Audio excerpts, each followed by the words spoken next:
Break ವೈಫಲ್ಯಗೊಂಡ ಬಸ್ಸೊಂದು ಅಡ್ಡಾದಿಡ್ಡಿ ಚಲಿಸಿ ಕೆಲವು ವಾಹನಗಳಿಗೆ ಡಿಕ್ಕಿ ಹೊಡೆದ ಘಟನೆ ಬಂಟ್ವಾಳದ ಬಿಸಿ ರೋಡಿನಲ್ಲಿ ನಡೆದಿದೆ. ಆದರೆ ಈ ಘಟನೆಯಲ್ಲಿ ಯಾರಿಗೂ ಯಾವುದೇ ಅಪಾಯ ಸಂಭವಿಸಿಲ್ಲ. ಮಂಗಳೂರಿನಿಂದ ಪುತ್ತೂರು ಕಡೆಗೆ ಸಂಚರಿಸುತ್ತಿದ್ದ ಖಾಸಗಿ ಕಾಂಟ್ರಾಕ್ಟ್ ಕ್ಯಾರೇಜ್ ಬಸ್ಸು ಬಿಸಿ ರೋಡಿನ ಫ್ಲೈಓವರ್ ಕೆಳಗಡೆ ತಲುಪಿದಾಗ ಬ್ರೇಕ್ ವೈಫಲ್ಯಗೊಂಡಿದೆ.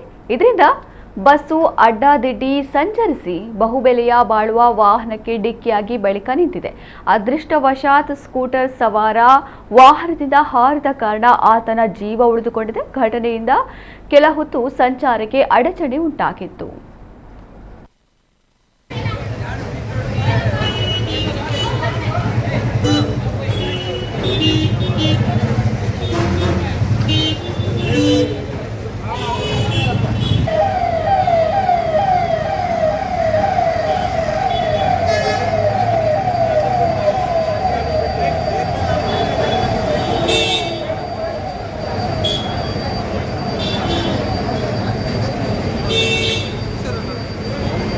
ನಮಸ್ಕಾರ.